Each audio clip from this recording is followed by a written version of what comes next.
Bom dia, crianças! Hoje nós vamos trabalhar com dois livros, Geografia e Ciências. Então, peguem aí o livro de vocês de Ciências nas páginas 102 e 103. Nós começamos a estudar os três elementos da natureza, o ar, a água e o solo. Já vimos a água, o ar e hoje nós vamos trabalhar um pouco sobre o solo, né, que são as rochas. E aí na página 102 tem o capítulo 4 com as rochas e o solo. O nosso planeta é composto por água e por terra. A terra é composta pelos continentes e ilhas. E essas são formadas de rochas. As pessoas retiram rochas da terra para diversas finalidades, como para construir casas e muros, para produzir metais como o ferro e o alumínio e para fabricar produtos como o cimento e o vidro. Então, podemos encontrar essas rochas em muitos lugares. Rochas grandes formam as montanhas e os morros, como nós temos o exemplo da nossa cidade, a Serra, né?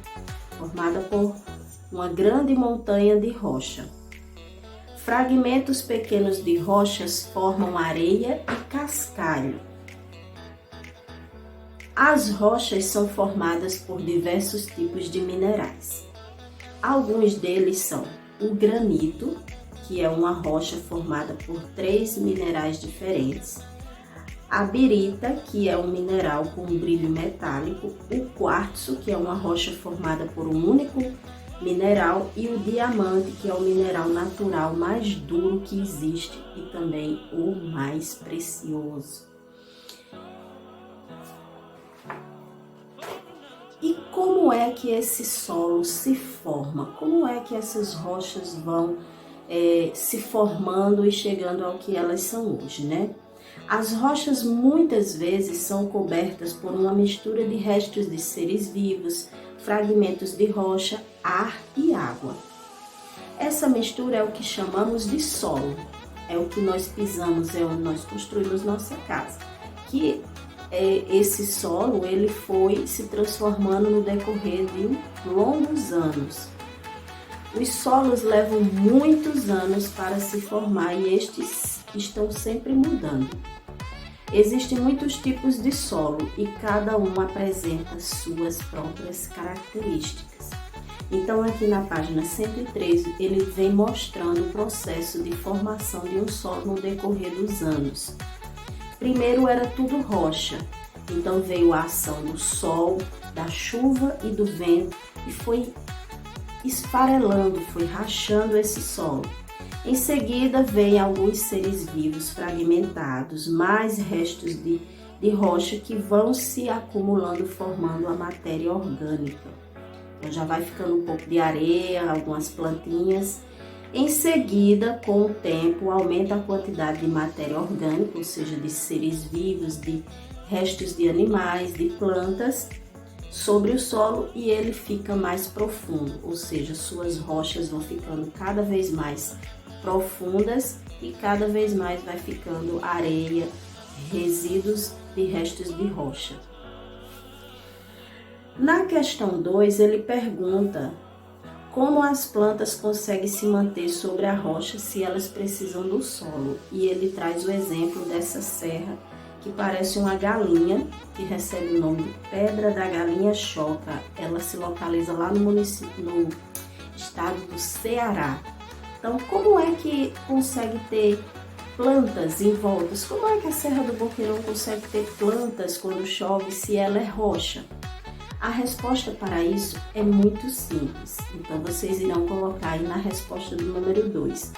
Porque existe um solo em formação sobre a pedra da galinha choca.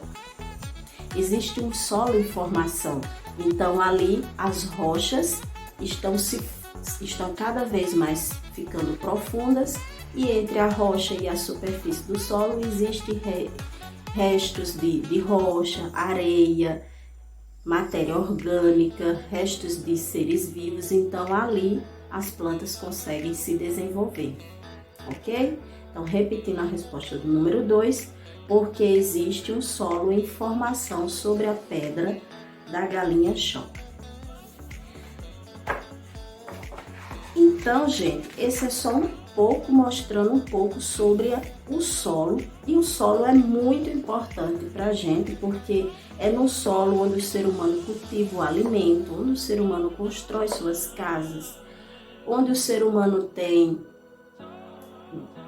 cria animais. Então, o solo tem sua importância na nossa vida, assim como a água, assim como o ar.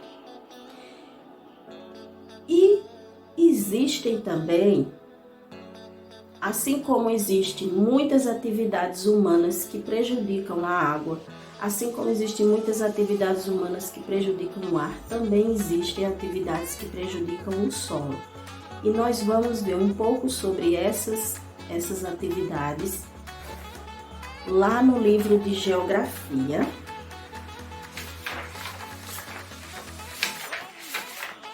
na página 112 e 113. Então, abra aí o livro de Geografia, nessas duas páginas, e vamos conhecer algumas atividades do campo que prejudicam o nosso solo. Uma das principais é o desmatamento. O desmatamento provoca o que na natureza, no meio ambiente, no solo? Ele provoca a extinção de espécies de animais. Por que isso acontece? Porque quando as áreas são desmatadas para dar lugar a pasto, a plantações, a atividades de extrativismo, que é a mineração, onde eles tiram aquelas pedras, rochas preciosas do subsolo, isso é o extrativismo mineral. Então, quando isso acontece, eles estão devastando aquela vegetação. Então, não tem mais moradia para os animais, não tem mais alimento para eles. Então, acaba que algumas espécies morrem. Isso causa a extinção, que é o desaparecimento de alguma espécie animal. Então, o desmatamento é um dos principais destruidores do habitat natural de alguns ou dos, se não de vários animais. Outra degradação ambiental, outra atividade que destrói muito o solo é a erosão. O que é a erosão? Lá na página 113, né? A agricultura é a atividade de plantio. Para se plantar, você tem que derrubar várias árvores e deixar um campo aberto para poder eles fazerem a plantação. Então, dessa prática, quando se derruba todas as árvores, o solo fica desprotegido. E quando o solo fica desprotegido, que vem a chuva, que vem o vento, acontece a erosão, que é um processo de desgaste da superfície do solo. Ou seja, quando a chuva bate, não tem as árvores para protegê-lo, então toda a água cai sobre o solo, e esse impacto da água no solo provoca buracos, né? Aqueles buracos, a terra vai ficando mais solta, e com a chuva ela vai levando toda aquela areia, leva toda a areia do solo, e isso é chamado de erosão, esse processo é chamado de erosão. Outro fator é o assoreamento dos rios.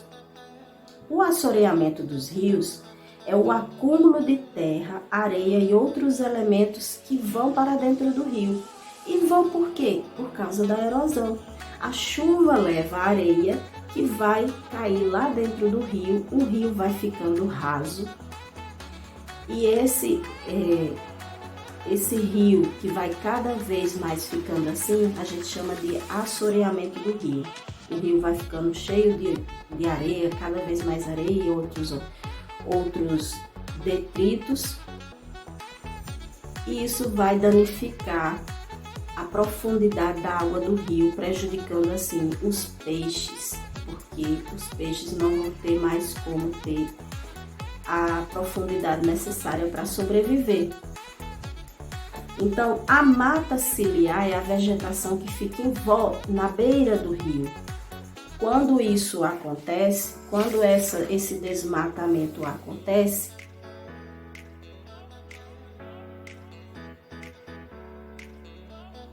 o rio recebe cada vez mais restos de solos que vêm devido à erosão. E por último, na página 114, nós temos a poluição dos rios através de produtos químicos. A poluição dos rios é causada principalmente pelo uso de defensivos agrícolas nas plantações, que são os venenos.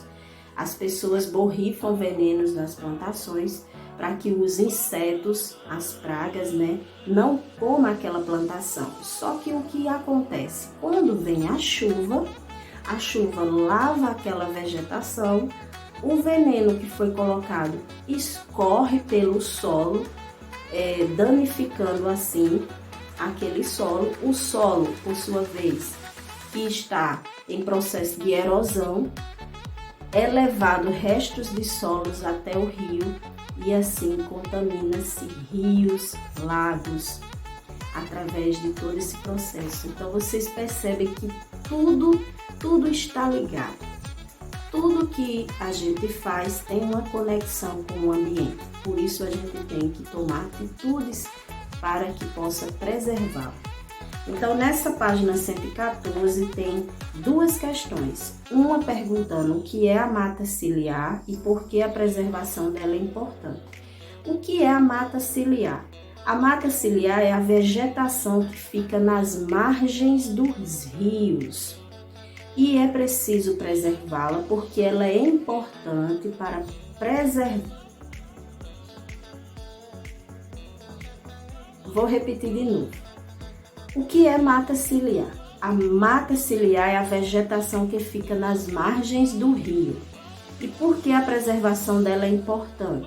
Porque ela evita a erosão e o assoreamento dos rios.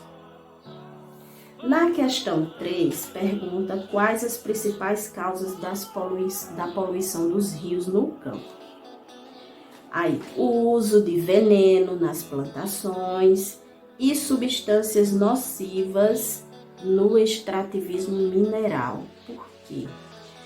Na mineração, muitas vezes é utilizado uma substância como mercúrio e ela é muito nociva para os seres vivos. E como ela é utilizada no solo, quando vem a chuva,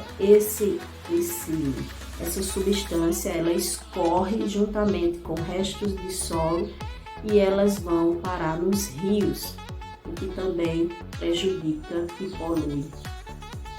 Então, na questão 3, vocês escrevem o uso de veneno nas plantações e de substâncias nocivas no extrativismo mineral, tá bom? Então, é essa a nossa aula de hoje. Vocês vão conseguir fazer sozinhas porque tia Jeane orientou todas as questões. Um beijo e até amanhã.